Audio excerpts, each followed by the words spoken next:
সদ্য ভূমিষ্ঠ চারাগাছের মতো স্বামী বিবেকানন্দ গবেষণা কেন্দ্রটি প্রকাণ্ড মহিরুহের স্বপ্নকে শিরোধার্য করে এগিয়ে চলেছে।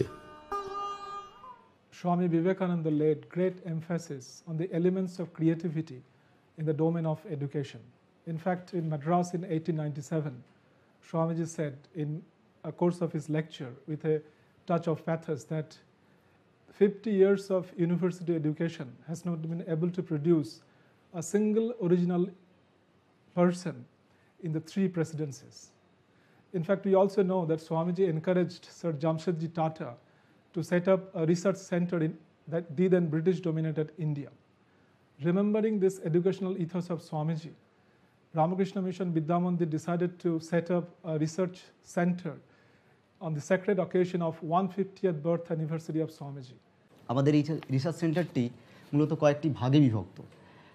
রিসার্চ উইংস, যেখানে মূলত এমফিল পিএইচডি করানো হয়। আমাদের এখন বর্তমানে 54 জন পিএইচডি স্কলার রয়েছে।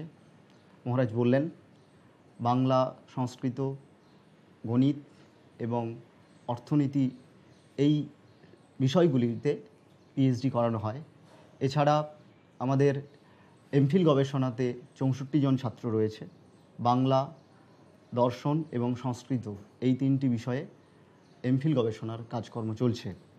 এছাড়া আমাদের পাবলিকেশন উইংস রয়েছে, যে উইংসের মাধ্যমে আমাদের মূলত অনেকগুলি গবেষণামূলক গ্রন্থ এবং পত্রিকা প্রকাশিত হয়।